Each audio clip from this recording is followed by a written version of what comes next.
بسم اللہ الرحمن الرحیم۔ میں ہوں محمد ضیاء الحق نقشبندی، پروگرام دین و دنیا کے ساتھ حاضر خدمت ہوں۔ خواتین و حضرات، آپ کے علم میں ہے کہ ہم ماشاءاللہ الحمدللہ اس ہفتے کو مولا کائنات حضرت مولا علی مولا مشکل کشا رضی اللہ تعالی عنہ علیہ السلام کو خراج تحسین پیش کر رہے ہیں۔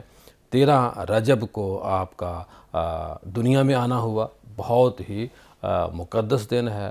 آپ کی ذات کا جو مقام اور مرتبہ ہے وہ بہت وسیع ہے، بہت بلند ہے۔ ہماری زندگیاں ختم ہو سکتی ہیں لیکن ہم ان کا قرض نہیں اتار سکتے۔ آپ کا جو مقام ہے، جو مرتبہ ہے، وہ اللہ کے نبی نے ہمیں بتایا ہے، اور اللہ کے نبی نے یہ بھی ہمیں کہا کہ سرگوشی ان کے کان میں نہیں کرتا، اللہ نے مجھ سے کروائی، یعنی کہ اللہ کی رضا کے ساتھ جو ہوا۔ آپ کی ذات کا یہ بھی مقام ہے کہ آپ علم کا شہر ہیں اور دروازہ ہے، بہت بلند آپ کا مقام ہے۔ حضرت ام سلمہ رضی اللہ تعالیٰ عنہ فرماتی ہیں کہ رسول اللہ صلی اللہ علیہ وسلم فرمایا کہ علی قرآن کے ساتھ ہے اور قرآن علی کے ساتھ ہے، دونوں جدا نہیں ہوں گے یہاں تک کہ مجھے حوض کوثر پہ ملاقات ہوگی، اکٹھ ہوگا، وہاں ہمارا ملاپ ہوگا، ہماری ملاقات ہوگی۔ مولا علی کا یہ بھی ایک ترہ امتیاز ہے۔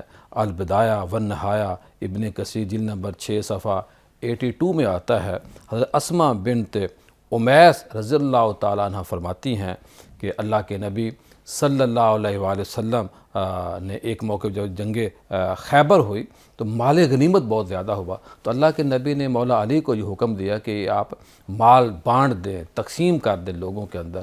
مال بہت زیادہ تھا، اس پہ ٹائم لگ گیا، اور اللہ کے نبی نے مولا علی سے پوچھا، اے علی آپ نے نماز عصر پڑھ لی ہے؟ تو انہوں نے کہا کہ میں نے نماز عصر نہیں پڑھی۔ تو اللہ کے نبی نے اشارہ دیا تو جو سورج ہے اس آسمان کے سینٹر میں آیا، اور آپ نے پھر اس کے بعد نماز عصر ادا کی۔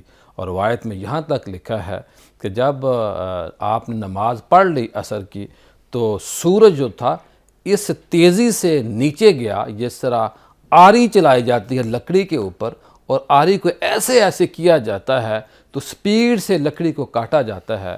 تو حضرت اسماء بنت امیس فرماتی ہیں کہ اس طرح میں نے دیکھا جیسے لکڑی کاٹتے ہو آری کی آواز آتی ہے، اس طرح تیزی کے ساتھ جب مولا علی نے نماز عصر پڑھ لی تو سورج غروب ہو گیا۔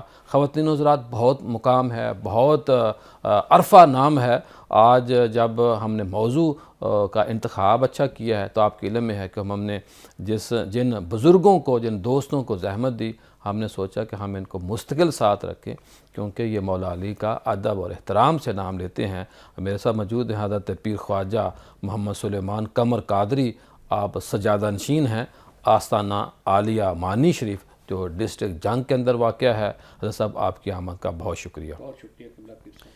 ان کے ساتھ موجود ہے حضرت پیر خواجہ اسرار الحق فخری صاحب، آپ نظامی بھی ہیں، چشتی بھی ہیں، قادری بھی ہیں، ساری نسبتیں ان کے پاس ہیں، اور ماشاءاللہ آپ حضرت خواجہ فخر جہاں دہلوی کے خاندان کے چشم و چراغ ہیں اور ان کے نام کو روشن کر رہے ہیں۔ پیر صاحب آپ کی آمد کا بہت شکریہ۔ بہت شکریہ۔ ان کے ساتھ موجود ہیں ماشاءاللہ حضرت مفتی شاہد محمود مدنی صاحب، آپ چیئرمین ہیں کنز الایمان بیکن سکول کے۔ آپ کے علم میں ہے کہ پورے پنجاب میں یہ پہلے ہی ماشاءاللہ 100 کے قریب ان کی برانچیں بن چکی تھیں۔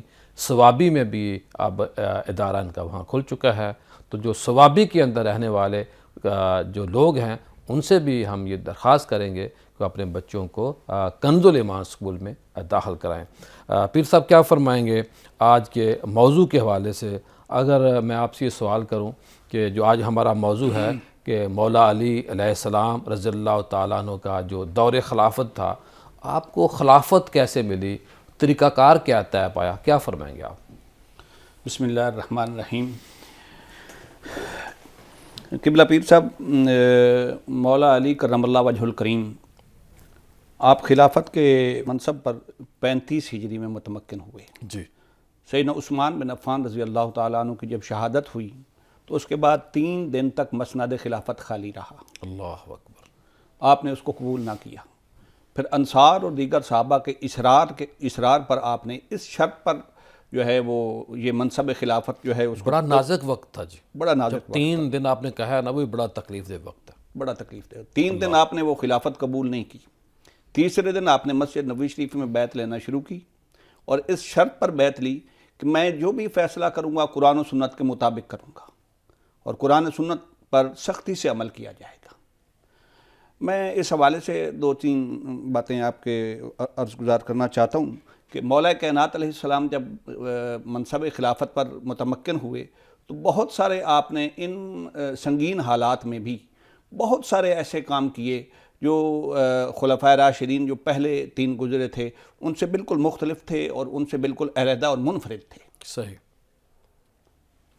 مثلا دیکھیے سیدنا مولا کائنات علیہ السلام آپ کا علمی ایک کارنامہ ہے، مشہور کتاب ہے آج بھی، کتاب علی کے نام سے. جی. اس میں آپ نے آقا علیہ الصلوۃ والسلام کی احادیث جو ہیں ان کو جمع کیا. صحیح. اور ان سے جو حلال و حرام کے مسائل تھے ان کو مستنبط کر کے ایک ضخیم کتاب جو ہے وہ اہل اسلام کے لیے جو ہے وہ وقف کی. صحیح. وہ کتاب آج بھی موجود ہے، ملتی ہے. اس کے علاوہ علماء تو اس بات کو اچھی طرح جانتے ہیں اور میں کہنا یہ چاہتا ہوں کہ جیسے سرکار دو عالم صلی اللہ علیہ وسلم نے ارشاد فرمایا تھا کہ انا مدینۃ العلم وعلی بابھا، اللہ. کہ میں علم کا شہر ہوں اور علی اس کا دروازہ ہے. بے شک بے شک. مولا کائنات علیہ السلام نے جب آقا علیہ الصلوۃ والسلام کے وصال با کمال کے بعد خلفائے ثلاثہ کے بعد جب آپ خلافت پر متمکن ہوئے تو آپ نے اہل عرب تو زبان کو جانتے تھے لیکن جو غیر عرب تھے وہ عربی سے بالکل لابلد تھے. اور اسلام کا جو دائرہ تھا بہت وسیع ہو چکا، بہت وسیع ہو چکا تھا، عرب سے باہر جا چکا تھا. کافی باہر جا ایسے چکا لوگ تھا. اسلام کے دائرے میں بہت بڑی تعداد میں مقدار میں آ چکے تھے جو عربی نہیں جانتے تھے. میں اس طرف آتا ہوں آخر میں. جی. تو آپ جو ہیں وہ صرف اور نحو کے موجد ہیں. ماشاءاللہ. مولا کائنات، میں تو کہتا ہوں کہ علماء کو ہمیشہ جو ہے مولا کائنات کا شکر گزار رہنا چاہیے کہ اہل علم جتنے بھی ہیں وہ مولا کائنات کے علم کے جو ہیں وہ خوشہ چین ہیں. بے شک بے شک. آپ نے صرف اور نحو جو ہیں 2 علوم ان کو جو ہے مروج کیا اور بیسیکلی جو ہے صرف جو ہے یہ نحو کا ایک حصہ ہی ہے. صحیح. تو پہلے آپ نے اسم فعل اور حرف پر جو ہے وہ کچھ ابتدائی طور پر جو ہے کچھ لکھا، پھر ان کو 2 قسموں میں تقسیم کر دیا، ٹھیک ہے. صرف کو اور نحو کو. جیسا کہا جاتا ہے کہ صرف جو ہے یہ ماں ہے علوم کی اور نحو جو ہے یہ باپ ہے علوم کا. اللہ اکبر. اچھا، جب آپ نے یہ لکھا، واقعہ کچھ اس طرح کہ ایک دن آپ جو ہے وہ تشریف فرما تھے تو ابو القاسم الزجاجی جو ہے جو اپنی کتاب مالی میں لکھتا ہے کہ ابو الاسود ایک دن آپ کے پاس آئے رحمہ اللہ تعالیٰ اور دیکھا کہ مولا کائنات بہت متفکر ہیں، سر جھکائے خاموش بیٹھے ہیں. تو اس نے پوچھا کہ آپ کے اس قدر خاموش بیٹھنے اور اس قدر متفکر بیٹھنے کی وجہ کیا ہے؟ تو آپ نے فرمایا کہ میں تمہارے شہر میں دیکھتا ہوں کہ لوگوں کو عربی پڑھنا نہیں آتی، عربی بولنا نہیں آتی. صحیح. تو میں سوچ رہا ہوں کہ ان کے لیے کچھ قواعد اور ضوابط ایسے لکھ دوں تاکہ لوگوں کو قرآن اور حدیث سمجھنے میں آسانی ہو جائے. ایسی کتاب لکھ دوں. ایسی کتاب لکھ دوں. پھر ابو الاسود کہتا ہے کہ میں چلا گیا اور ٹھیک 3 دن بعد جب میں آیا تو مولا کائنات نے جو ابتدائی اصول تھے عربی کے وہ مجھے ایک کاغذ پہ لکھ کے دیے. یوں جو ہے ان علوم کی ابتدا مولا کائنات سے. صحیح صحیح. جناب پیر صاحب کیا فرمائیں کہ جو آپ کا عہد خلافت تھا ظاہر ہے ایک بڑا مشکل وقت تھا. حضرت عثمان غنی رضی اللہ تعالیٰ عنہ کی ذات پاک کو بدبختوں نے شہید کر دیا. میں کیا کہوں کہ 3 دن کیا ہوا، کیسے ریاست مدینہ کو معاذ اللہ ثم معاذ اللہ نقصان پہنچانے کی کوشش کی. مولا علی کو خلافت کے دوران کن مشکلات کا سامنا رہا، اس پہ آپ روشنی ڈالیں. بسم اللہ الرحمن الرحیم. پھر صاحب جب تک ہم رسول اللہ صلی اللہ علیہ وآلہ وسلم کے زندگی مطہرہ، جناب صدیق اکبر رضی اللہ تعالیٰ عنہ، جناب عمر فاروق رضی اللہ تعالیٰ عنہ اور ان کی فتوحات پہ توجہ نہیں کریں گے تب تک ہمیں دور خلافت حضرت علی کرم اللہ وجہہ کی مشکلات سمجھ نہیں آئیں گی. رسول اللہ صلی اللہ علیہ وآلہ وسلم کے زمانے میں تمام کے تمام جو بادشاہان وقت تھے ان کو خطوط لکھے گئے، اسلام کی دعوت دی گئی. جب وہ لوگ اسلام میں داخل نہیں ہوئے اور حضرت عمر فاروق رضی اللہ تعالیٰ عنہ نے تمام علاقوں کو فتح کیا، کیسر و کسریٰ کے محلات کو فتح کیا اور پورا جو عرض زمین پہ جتنے طاقتور قومیں تھیں مسلمان اور اسلام ان پر جب غالب آ گیا تو یقیناً وہ لوگ جو صدیوں سے حکمرانی کر رہے تھے وہ ان مسلمانوں کے ہاتھوں ڈھیر ہوتے چلے گئے. جی. جو کام صدیوں پر محیط تھا وہ دنوں میں ان محلات کو جناب فاروق اعظم نے رسول اللہ صلی اللہ علیہ وآلہ وسلم کی تعلیمات کے مطابق ان کو گرا دیا. صحیح. اس کے بعد اس تسلسل میں جناب عثمان غنی رضی اللہ تعالیٰ عنہ کا دور خلافت آیا. وہ لوگ جو ڈھیر ہوئے جناب فاروق اعظم رضی اللہ تعالیٰ عنہ کی طاقت کے آگے، انہوں نے دوبارہ یکجا ہو کے مسلمانوں کے اور اسلام کے خلاف کابشوں کا آغاز کیا. خارجی سوچ اپروچ تھی. وہ انہوں نے خارجی سوچ اپروچ کو اکٹھا کیا اور انہوں نے ایک پوری موومنٹ چلائی جس کو حضرت عثمان غنی رضی اللہ تعالیٰ عنہ فیس کرتے رہے اور جس کے عروج کا وقت جناب عثمان غنی کی شہادت ہے. میں یہ سمجھتا ہوں کہ جو کربلا کا واقعہ ہے اس کی ابتدا ابن ملجم کے ہاتھوں جناب عمر فاروق رضی اللہ تعالیٰ عنہ کی شہادت سے ہو گیا. صحیح.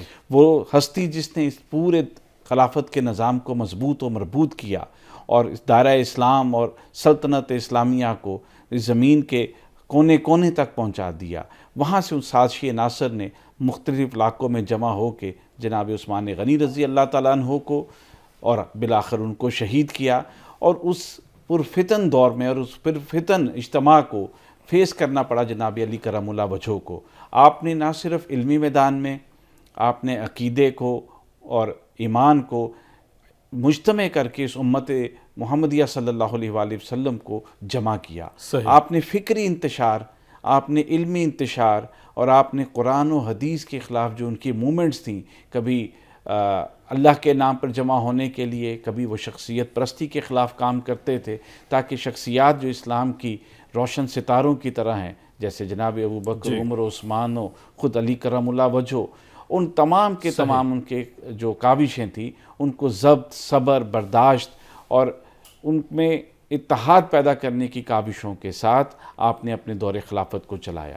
اور اسی کاوشوں کی اور انہی سازشوں کے خلاف کام کرتے کرتے آپ نے خود جام شہادت نوش کیا. جناب مفتی شاہ صاحب کیا فرمائیں گے خلافت کے ابتدائی حالات کے اوپر؟ بسم اللہ الرحمن الرحیم. ضیاء بھائی، حضرت مولا علی رضی اللہ تعالی عنہ کا وہ وقت جب آپ اس خلافت کے عہدے پہ فائز ہوئے، وہ اس وقت پھولوں کی سیج تو نہیں تھا. جی. وہ تو ہر طرف سے فتنہ اور صبائی اور یہ خارجی فکر کے لوگ اپنی تلواریں، اپنے نیزے، اپنے تیر کمانوں سے نکال کے تو باہر میدان میں تھے. اور یہ وقت تھا کہ جس میں امت پر ایک انتہائی کڑا وقت آ چکا تھا. پہل اس حالات کو پیش نظر رکھتے ہوئے حضرت علی رضی اللہ تعالیٰ عنہ نے خلافت سے اپنے آپ کو دور رکھنا چاہا. اسی وجہ سے 3 دن تک عہدہ خلافت خالی رہا.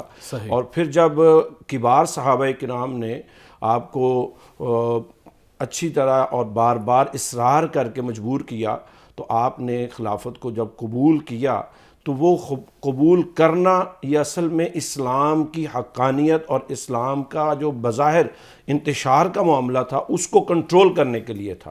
تو آپ کا خلافت میں متمکن ہونا یہ اسلام کے عروج کے لیے تھا کہ کہیں انتشار کا شرازہ اور اسلام کا شرازہ یہ بکھر نہ جائے. حضرت علی رضی اللہ تعالیٰ عنہ کو سب سے پہلے جو بڑا چیلنج درپیش تھا وہ تھا کہ ان خارجی فکر کا جواب کیسے دیا جائے. تو اس کے لیے آپ نے پوری حکمت عملی ترتیب دی اور آپ سے ہر دوسرا انسان یہ مطالبہ کر رہا تھا کہ حضرت عثمان غنی رضی اللہ تعالیٰ عنہ کے خون کا قصاص کیسے لیا جائے گا اور کب لیا جائے گا. تو آپ نے پوری حکمت عملی ترتیب دی اور آپ نے سب کو قائل کرنا چاہا کہ ابھی اس وقت سازشی عناصر اتنے طاقت میں ہے کہ ہم سب مدینے میں موجود تھے اور ان خارجیوں نے، ان بلوائیوں نے حضرت عثمان غنی رضی اللہ تعالیٰ عنہ کو شہید کر دیا. لہٰذا ان کی طاقت کو توڑنے کے لیے پہلے ہمیں اپنی طاقت کو مجتمع کرنا ہوگا. اللہ. اور یہ دور اس وقت کیونکہ ٹائم جو ہے وہ حج کا تھا اور کبار صحابہ کافی سارے اور امہات المومنین حج پہ گئی ہوئی تھیں، تو یہ جو خارجی فکر کے لوگ تھے اب یہ کبھی نہیں چاہتے تھے کہ حضرت علی رضی اللہ تعالیٰ عنہ طاقتور ہوں. اور کس وقت آپ کو شہید کیا گیا خلیفہ سوم کو؟ کہ جب حج ہو رہا ہے انہیں پتہ ہے کہ بھئی جو بڑے صحابہ ہیں، جو جید صحابہ ہیں، وہ تو مدینہ کے اندر موجود نہیں ہیں. جی اسی وجہ سے اب کیونکہ طاقت بظاہر تقسیم ہوئی تھی تو اس وقت کا انہوں نے انتخاب کیا، اور جب یہ بات پھیل گئی تو اب انہی خارجیوں نے چہمگوئیاں پھیلا دیں، افواہیں پھیلا دیں کہ کسی نے کہا حضرت مولا علی تو قصاص لے نہیں رہے اور لینا نہیں چاہتے، تو یہ غلط فکر جو ہے اتنی آگے بڑھی کہ جس کے نتیجے میں بظاہر اختلاف بڑھتا گیا، اور وہ بڑھتے ہوئے اختلاف کو میں سمجھتا ہوں کہ آج 21ویں صدی میں ہم جب پہنچے ہوئے ہیں تو آج کے دور میں اتنی ترقی اور سب کچھ ہونے کے باوجود میں سمجھتا ہوں اگر یہی مسائل آتے تو کیا وہ جناب حضرت علی المرتضیٰ رضی اللہ تعالیٰ عنہ جیسی فکر کے ساتھ اس کو ہینڈل کر سکتا ہے؟ تو جواب نہیں۔ حضرت علی رضی اللہ تعالیٰ عنہ نے اس وقت میں جو بظاہر آپ کے خلاف آ رہے تھے، اور وہ بھی خلاف ان کا کوئی آپ سے نفرت کا باعث نہیں تھا، وہ بھی اپنی جگہ حق بجانب ان معنوں میں یہ تھے۔ بہت بڑا آپ کا کارنامہ ہے مولا علی کا کہ انہوں نے اس نازک موقع کے اوپر جو بڑے وہی تھے اس وقت، انہوں نے نظام سنبھالا، تب جا کے امت کی آگے بقا ہوئی، ورنہ حالات مزید بھی خراب ہو سکتے۔ مولا علی خلافت کا عہدہ قبول نہ کرتے۔ پروگرام کا سلسلہ جاری ہے، ملتے ہیں بریک کے بعد۔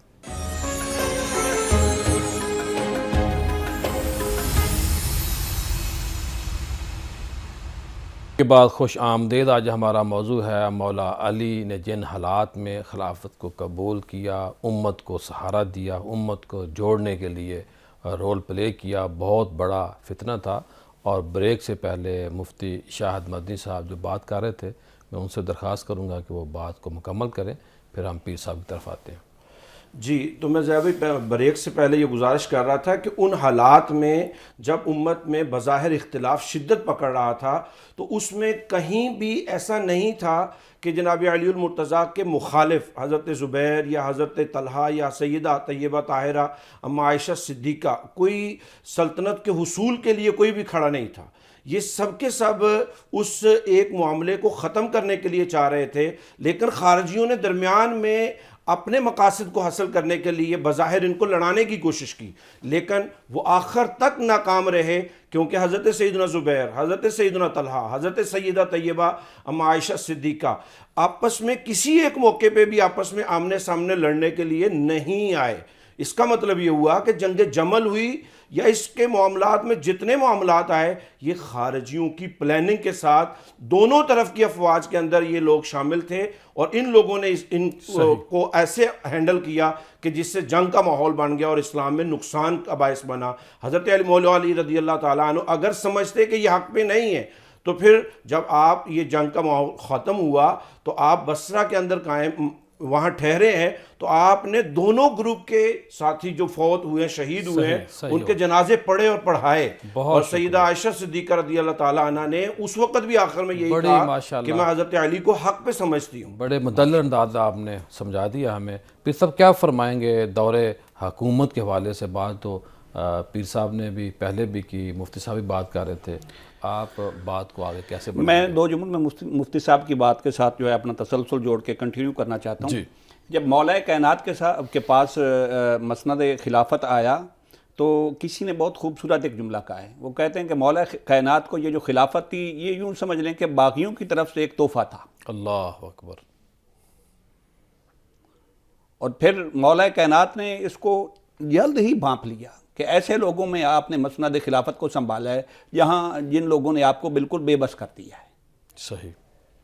میں تھوڑا سا آگے اس کو لے کے جانا چاہتا ہوں۔ اسی ضمن میں پھر جو ہے وہ جنگ جمل اور جنگ صفین اور جنگ نروان اسی وجہ سے ہوں، جی، اور بھی ان کی وجوہات ہیں، لیکن اسی وجہ سے فتنہ پرور کامیاب ہو گئے، فتنہ پرور کامیاب ہو گئے۔ مکمل کامیاب نہیں ہوئے۔ خوارج ایک طرف تو جیسے مفتی صاحب فرما رہے تھے، ایک طرف تو وہ سیدہ عائشہ صدیقہ رضی اللہ تعالیٰ عنہ کے جو ہے وہ لشکر میں بھی تھے، اور ایک طرف مولا کائنات کے ساتھ بھی تھے۔ اب جس بات کا مطالبہ کیا جا رہا تھا کہ سیدنا عثمان بن عفان رضی اللہ تعالیٰ عنہ کے جو ہے وہ شہادت کا بدلہ لیا جائے، تو مولا کائنات کا یہ موقف تھا کہ ان حالات میں بے بسی ہے، اتنے لوگوں کو کنٹرول کرنا بہت مشکل ہے۔ صحیح۔ اور دیکھیں مولا کائنات اس وقت جو ہے وہ قاتلین کو پکڑ بھی نہیں سکتے تھے، انہوں نے تو اپنے دونوں بیٹوں کو حضرت عثمان بن عفان رضی اللہ تعالیٰ عنہ کی حفاظت میں مامور کر رکھا تھا۔ صحیح۔ اس وقت جو ہے خارجی انکنٹرولیبل تھے، اور جنہوں نے محاصرہ کر رکھا تھا وہ سارے انکنٹرولیبل تھے، لوگ زیادہ تھے۔ کنٹرول نہیں کر سکتے تھے۔ ادھر سے مطالبہ یہ تھا کہ حضرت عثمان بن عفان رضی اللہ تعالیٰ عنہ کی شہادت کا بدلہ لیا جائے۔ اللہ اکبر۔ لیکن میں صرف 2 جملے جنگ جو ہے جمل کے حوالے سے عرض کرنا چاہتا ہوں۔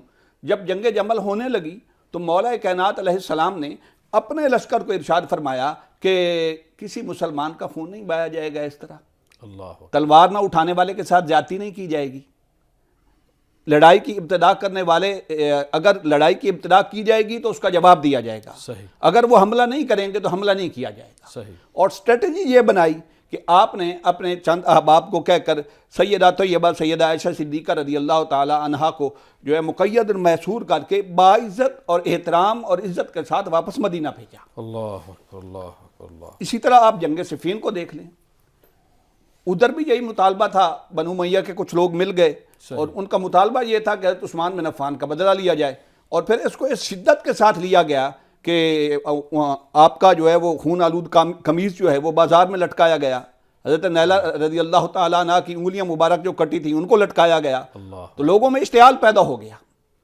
اب ادھر یہ پوزیشن تھی، میں پہلے آج کچھ کر چکا ہوں کہ اس وقت تو ان کو پکڑا نہیں جا سکتا تھا جو حالات تھے۔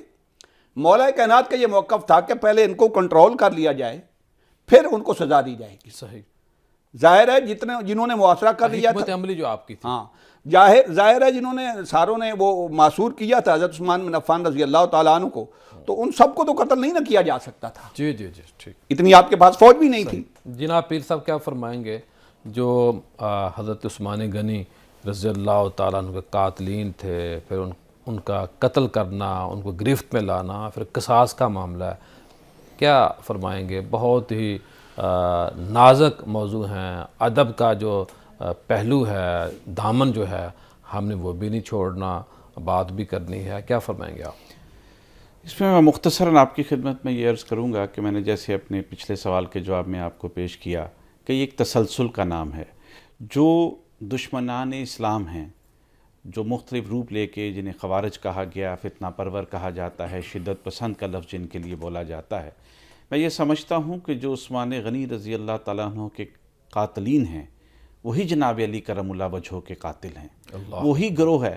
جب ان کے مقاصد پورے نہیں ہوئے تو وہ حضرت علی کرم اللہ وجہہ کے دشمن بن گئے، وہی گروہ مختلف روپ دھار کے مختلف فکر کے ساتھ صاحب وہ بھی دیکھیں نا، وہ بھی پورا خاندان ہے، خارجی جو سوچ ہے وہ خاندان چلا آ رہا ہے فتنہ پرور، اور ادھر میرے کریم آقا کا جو خاندان ہے، جو میرے آقا کریم کے گھر والے ہیں، جو میرے آقا کریم کے صحابہ ہیں، وہ بھی یعنی کہ 3 صحابہ جو ہیں وہ شہید ہوتے ہیں، فتنہ پرور فتنے میں لگے رہتے ہیں اور قربانیاں دینے والے قربانی میں لگے رہتے ہیں۔ اور خاندان نے رسول اللہ صلی اللہ علیہ وآلہ وسلم تو ایک مقصد کے تحت ہے، وہ مقصد جس مقصد کے لیے اللہ رب العزت نے رسول اللہ صلی اللہ علیہ وآلہ وسلم کو مبعوث کیا، اس مشن کو لے کے چلنے والے ہیں، اور خوارج وہ ہیں اور دشمنان اسلام وہ ہیں جو اس مشن، اس مقصد اور حضور صلی اللہ علیہ وآلہ وسلم کے لائے ہوئے دین کو خراب کرنا چاہتے ہیں، اور اس پر پے در پہ قربانیاں صحابہ اکرام رضوان اللہ اجمعین اور اہل بیت مصطفیٰ صلی اللہ علیہ وآلہ وسلم دیتے چلے آ رہے ہیں۔ میں نے عرض کیا کہ وہ جو تسلسل ہے ہمیں اس کو انڈرسٹینڈ کرنے کی ضرورت ہے۔ آج جیسے قبلہ پیر صاحب نے فرمایا کہ حضرت علی کرم اللہ وجہہ فوری طور پر ان قاتلین کو گرفتار نہ کر پائے، ان کے خلاف ایکٹ نہ کر سکے، آپ کی حکمت عملی یقیناً بڑی صائب تھی، لیکن جو سمجھنے والی چیز ہے کہ اگر اس تسلسل کو دیکھا جائے، انہی لوگوں نے حضرت علی کرم اللہ وجہہ کو مختلف مسائل میں اور ان کے دور خلافت میں ان کو پھنسائے رکھا، اور جب انہوں نے دیکھا کہ اب ان کے مقاصد حل نہیں ہو رہے تو بالآخر انہوں نے ایک فیصلہ کر لیا۔ جناب مفتی شاہ صاحب کیا فرمائیں گے؟ مولا علی کا جو طریقہ کار تھا بیعت لینے کا، جو شرائط، جو معاملات، جو حکمت عملی مولا علی نے اختیار کی، اس پہ روشنی ڈالیں۔ جی پیر صاحب، جناب علی المرتضیٰ مولا مشکل کشا رضی اللہ تعالی عنہ وکرم اللہ وجہہ الکریم، آپ کا طریقہ کار اس حوالے سے اپنے سابق جو خلفاء تھے نبی علیہ الصلوۃ والسلام کے، جناب ابوبکر صدیق، جناب حضرت عمر فاروق، جناب عثمان غنی رضی اللہ تعالیٰ عنہ، آپ اسی طریق پہ ہی خلافت کو آگے جاری رکھے ہوئے تھے۔ یہی وجہ ہے کہ جب آپ بصرہ میں تشریف فرما ہوئے تو آپ سے کسی نے پوچھا کہ آپ خلافت کے معاملے میں کیا فرماتے ہیں اور آپ کی صاحب رائے کیا ہے، تو آپ نے پھر وہ پوری ڈیٹیل کے ساتھ بتایا کہ حضرت ابوبکر صدیق ہمارے خلیفہ تھے، ہم نے کے نام ان کے ہاتھ پر بغیر کسی سوچ و بچار کے ہاتھ پہ بیعت کر لی حضرت عمر، سبحان اللہ۔ اور جو اصول و ضوابط ان کے تھے انہی پہ کیا۔ میں اس دوران پیر صاحب اگلی بات یہ گزارش کرنا چاہوں گا کہ آپ کیونکہ اندرونی سازشوں میں تو تھے ہی اور آپ کو ان ساری چیزوں کا سامنا تھا، ایک وقت ایسا آیا کہ ان سازشوں کا بیرونی دشمنوں نے فائدہ اٹھانا چاہا اور قیصر روم نے حضرت مولا علی مشکل کشا کو تھریڈ کیا اور لیٹر دھمکی امیز جاری کیا کہ ہم آپ پر حملہ کرنے والے، اور قیصر روم سمجھتا یہ تھا کہ ملک شام کی حد ہمارے قریب ہے، اور ملک شام میں کیونکہ حضرت امیر معاویہ اور حضرت علی کی آپس میں ہے تو کیا ہم اس کمزوری کا فائدہ اٹھائیں۔ تو آپ ذرا اندازہ لگائیں، تاریخ گواہ ہے بغیر کسی اختلاف کے کہ اس دھمکی امیز رویے کا جواب حضرت علی المرتضیٰ رضی اللہ تعالیٰ عنہ نے تو دیا ہی تھا، لیکن کارگر ثابت ہوا حضرت امیر معاویہ کا جواب، کہ حضرت امیر معاویہ رضی اللہ تعالیٰ عنہ نے اس کو واپس جو خط لکھا کہ اگر تو نے جناب حضرت علی المرتضیٰ رضی اللہ تعالیٰ عنہ کی خلافت پر حملہ کرنے کی کوشش کی تو حضرت علی کی فوجوں کے سب سے آگے دستہ جو ہوگا وہ امیر معاویہ کا دستہ ہوگا، اللہ، میں آپ کو کسی طرح اجازت نہیں دوں گا کہ آپ اسلام پر حملہ کریں۔ اس کا مطلب یہ ہوا کہ حضرت امیر معاویہ، حضرت علی المرتضیٰ رضی اللہ تعالیٰ عنہ یہ اسلام کے خلاف اٹھنے والی ہر آواز کا جواب تھے۔ صحیح۔ یہ متحد و متفق اپنے اختلاف کے باوجود جو ہے وہ اسلام کی پوری قیادت کو لے کر چل رہے تھے، اور اسی وجہ سے حضرت علی المرتضیٰ رضی اللہ تعالیٰ عنہ پر قیصر روم کو حملہ آور ہونے کی اجازت نہ ملی۔ اور جہاں تک آپ کی سلطنت اور حکومت کا معاملہ تھا سبحان اللہ۔ تو آپ سے کسی نے پوچھا کہ حضور وہ پہلے ادوار کی بنسبت اب فتوحات کا سلسلہ کیوں نہیں؟ تو وہ آپ کے تاریخی الفاظ جو آپ نے فرمائے تھے کہ حضرت سیدنا ابوبکر صدیق، سیدنا عمر فاروق اور سیدنا عثمان غنی جیسے حکمران اور خلفاء کے مشیر ہم تھے، اللہ، تو ہماری مشاورت فساد کے لیے نہیں ہوتی تھی، کامیابیوں کی طرف آگے جاتی تھی۔ آپ لوگ لڑاتے اور ہو، میرے مشیر تم لوگ ہو، اللہ، اور تمہاری مشاور لڑائی جھگڑے ہے، تو اللہ، میں اس سے نکلوں گا تو آگے معاملات بڑھیں گے۔ تو اللہ، یہ حضرت علی المرتضیٰ رضی اللہ تعالیٰ عنہ نے اس امتحان میں جس طرح کامیابی حاصل کی ہے انہی کا بہت اچھے خوبصورت انداز ہے آپ نے موقف کو پیش کیا۔ پروگرام کا سلسلہ جاری ہے، ملتے ہیں بریک کے بعد۔ بریک کے بعد خوش آمدید۔ آج ہمارا موضوع ہے مولا علی رضی اللہ تعالیٰ عنہ علیہ السلام کی ذات پاک کو ہم اخراج تحسین پیش کر رہے ہیں۔ موضوع یہ ہے کہ خلافت کیسے آپ نے سنبھالی، امت کو کیسے جوڑا، امت کے معاملات کے اندر مضبوطی کیسے لے کے آئے، اور جو منافقین تھے، جو خوارج تھے، جو ایک سوچ چلی آ رہی تھی میرے نبی کے 3 صحابہ کو ان بدبختوں نے شہید کیا، اس سوچ کے خاتمے کے لیے کیسے آپ نے حکمت عملی سے آگے بڑھتے گئے اور کن حالات میں اسلام کا زیادہ نقصان نہ ہو سکا۔ پیر صاحب کیا فرمائیں گے؟ قبلہ، میں قبلہ مفتی صاحب کی بات کو تھوڑا سا آگے لے کے چلنا چاہتا ہوں۔ بہت خوبصورت انہوں نے گفتگو کی۔ جی بے شک۔ مولا کائنات علیہ السلام کو جو مسائل درپیش تھے نا وہ بہت گمبھیر تھے۔ آپ دیکھیں 3 دن خلافت جو ہے وہ مسند خلافت خالی رہا، پھر مسند خلافت پر متمکن ہونے کے کوئی تقریباً 4 ماہ بعد تو جنگ جمل ہو جاتی ہے۔ اللہ اکبر۔ اس قلیل عرصے میں یہ کچھ 656 عیسوی کا ہے، پھر 657 میں جنگ صفین ہو جاتی ہے، 658 میں نہروان ہو جاتی ہے۔ تو ان حالات کو سنبھالنا بہت مشکل تھا۔ جی کہہ دینا آسان ہے، کہہ دینا آسان ہے، اور اس کی اصل وجہ یہی تھی کہ جو خارجی تھے حضرت پڑھتے رونگتے کھڑے ہو جاتے ہیں، لیکن حالات میں مولا علی نے پورے نظام کو سنبھالا۔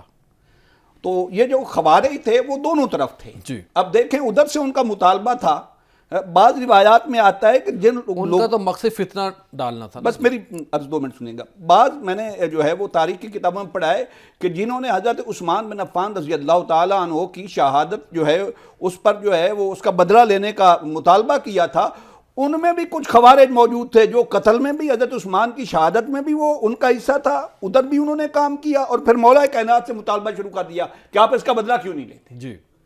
پھر جنگ صفین میں دیکھیے کہ جب وہ جنگ تھمنے لگی، فیصلہ ہونے لگا، ادھر سے حضرت جو ہے عمر بن عاص اور ادھر سے ابو موسیٰ اشعری تھے مولا کائنات کی طرف سے۔ اب جب بات تھمنے لگی تو انہوں نے وہ پھر کھڑے ہو گئے، انہوں نے کہا کہ نہیں ہم نے قرآن پر فیصلہ کرنا ہے۔ تو مولا علی کو ان خوارج نے اس دوران کافر بھی کہہ دیا۔ اللہ اکبر، اللہ بدبخت. اور ادھر سے دیکھیں، میں ایک بات ایڈ کرنا چاہتا ہوں جو مبنی بر حقیقت. جی جنگ صفین 2 صحابہ کے درمیان تھی. سیدنا امیر معاویہ رضی اللہ تعالیٰ عنہ صحابی رسول ہیں، ان کا بھی ہمیں احترام ہے. صحیح. مولا کائنات صحابی رسول بھی ہیں، اہل بیت میں سے بھی ہیں. صحیح. مگر اس جنگ کا جو فیصلہ تھا نا، وہ ہونے والا تھا کہ درمیان میں پھر وہ ثالثی والا معاملہ آ گیا کہ اس کو ختم کیا جائے. صحیح. اب جو ایک سیاسی اس میں بات آتی ہے وہ یہ کہ ابو موسیٰ اشعری رضی اللہ تعالیٰ عنہ نے حضرت علی اور مرتضیٰ کو چونکہ کہہ کہ میں انہیں جو ہے معزول کرتا ہوں. جی. تو بعض نے تاریخی کتابوں میں اگرچہ نقل کیا ہے کہ حضرت عمر بن عاص نے اس وجہ سے معزول نہیں کیا حضرت امیر معاویہ کو کہ خلافت کا جو ہے وہ مسند جو ہے یہ خالی ہو جائے گا. صحیح. میدان جنگ ہے تو اس طرح مناسب نہیں. ٹھیک ہے. لیکن 3 دن پہلے بھی تو خلافت کا وہ جو مسند تھا وہ خالی رہا. ٹھیک، بالکل ٹھیک ہے. اللہ خیر فرمائے. جناب پیر صاحب، مولا علی کے کچھ کارناموں کے اوپر، آپ کے فضائل کے اوپر آپ روشنی ڈالیں. ماشاءاللہ. حضرت چونکہ موضوع آپ کے دور خلافت کے حوالے سے بھی چل رہا ہے اور آپ کے فضائل، یہ حضرت علی کرم اللہ وجہہ کی ہی صفت ہے اور اللہ تعالیٰ نے ان کو جو وصف عطا کیے اور جن خوبیوں کے ساتھ وہ ہمیشہ سے اللہ نے ان کو پیدا فرمایا کہ اس مشکل دور میں آپ کو خلافت ملی. اس مشکل دور کو سنبھالنا شاید کسی اور کے بس کی بات نہیں تھی. یہ ممکن ہی نہیں تھا کہ جہاں ہر طرف سے حملے ہوتے ہوں وہاں پہ کوئی عام آدمی اس دور خلافت کو سنبھال سکتا تھا. جس وقت خوارج نے آخری حج پہ یہ فیصلہ کیا کہ تب تک ہمارے مقاصد پورے نہیں ہوں گے جب تک ہم حضرت علی کرم اللہ وجہہ، جناب امیر معاویہ رضی اللہ تعالیٰ عنہ اور جناب عمر بن عاص رضی اللہ تعالیٰ عنہ کو شہید نہیں کرتے تھے. پھر 3 حج کے موقع پر ہی 3 لوگوں نے والنٹیرین طور پر اپنے آپ کو پیش کیا، ابن ملجم، عبداللہ اور ایک نزال نامی شخص. حضرت علی کرم اللہ وجہہ کی شہادت ہو گئی، باقی دونوں صحابہ اللہ کے فضل سے محفوظ رہے. تو مقصد اس سے یہ سمجھ آتا ہے کہ ان کا مقصد نہ کوئی دین تھا نہ کوئی اصلاح تھی. ان کا مقصد صرف اور صرف امت کو منتشر کرنا، تقسیم کرنا اور شرازۂ حکومت کو منتشر کرنا تھا. جب تک وہ شر پھیلاتے رہے، حضرت علی کرم اللہ وجہہ ہر دیوار کو، ہر موقع پہ ان کے آگے سیسا پلائی دیوار کے طور پر کھڑے رہے. ان کے علمی جواب، ان کے فکری جواب اور ان کے جتھوں کو قتل اور ان جتھوں کو منتشر کرتے رہے. جناب مفتی صاحب کیا فرمائیں گے آخر میں؟ پیر صاحب، میں اس آخر میں ایک واقعہ کی طرف اشارہ کروں گا. جب جنگ جمل ختم ہوئی تو حضرت علی المرتضیٰ رضی اللہ تعالیٰ عنہ اما عائشہ صدیقہ کے پاس گئے جہاں آپ تشریف فرما تھیں. آپ سے حال احوال پوچھا اور آپ کی واپسی کے لیے جو انتظامات تھے وہ کرنے تھے. تو آپ کے پاس ایک خاتون تھی جن کا شوہر جو ہے وہ شہید ہو گیا تھا اس جنگ کے دوران. تو وہ حضرت علی رضی اللہ تعالیٰ عنہ پر اعتراض کرنے لگیں کہ علی، کیا آپ اگر آپ کے بچے یتیم ہو جائیں تو آپ کو برداشت ہوگا؟ اور وہ عورت ایسی تھی کہ جن کا ایک بیٹا سیدہ عائشہ کے ساتھ تھا اور ایک بیٹا حضرت علی المرتضیٰ کے ساتھ تھا. صحیح. 3 دفعہ جب آپ کو طعنہ مارا اور نازیبا الفاظ بولے تو حضرت علی المرتضیٰ رضی اللہ تعالیٰ عنہ خاموش رہے، اگنور کرتے رہے. تو ایک آدمی نے، آپ کے ساتھی نے کہا، آپ اس عورت کو جواب کیوں نہیں دیتے؟ تو اللہ اکبر، حضرت اما عائشہ بھی موجود ہیں وہاں پہ. حضرت علی المرتضیٰ فرماتے ہیں ہم وہ صحابہ ہیں جن کو اللہ کے نبی نے کافر عورتوں کو بھی جنگ کے دوران جواب دینے سے منع کیا تھا. تو ہم مومنین اور مومنات کو کیسے انسلٹ اور جواب دے سکتے ہیں؟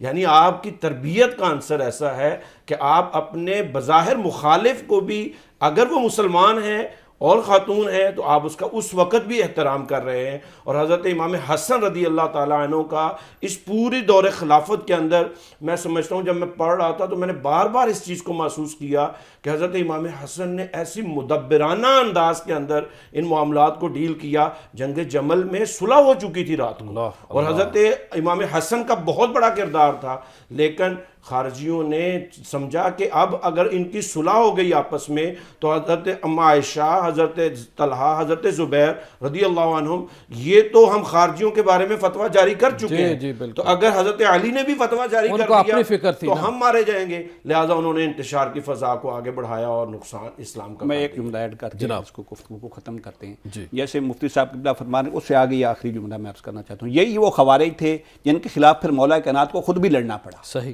اور 4000 کے قریب تھے، ان میں سے 2800 چلے گئے، صحیح، اور باقیوں کے خلاف مولا کائنات نے جنگ کی، ان میں سے جتنے زخمی ہوئے مولا کائنات نے ان کا علاج بھی کروایا، ان سے مال نہیں لوٹا گیا، ٹھیک ہے، مگر ان میں سے ہی عبد الرحمن بن بلجم ایک باقی خارجی بچہ تھا جس نے مولا کائنات کو خود شہید کیا۔ اللہ، یعنی ان ساری تمام جنگوں میں جو کردار تھا فتنہ کا وہ صرف خوارج کا تھا۔ اللہ، اللہ، اور ایک دو باتیں اور کر جی آدھے منٹ میں۔ مختصر جی، مولا کائنات کے تفردات میں سے یہ ہے کہ مولا کائنات نے محصولات جتنے گورنرز کے پاس آتے تھے، پہلے صوبوں کا اختیار تھا لیکن آپ نے اس کو مرکز میں لے آئے، اور وہ جو جتنے محصولات اور ٹیکسز تھے، جتنا خزانہ پڑا تھا حضرت عثمان غنی کے بعد، وہ سب آپ نے عوام الناس میں تقسیم کر دیا۔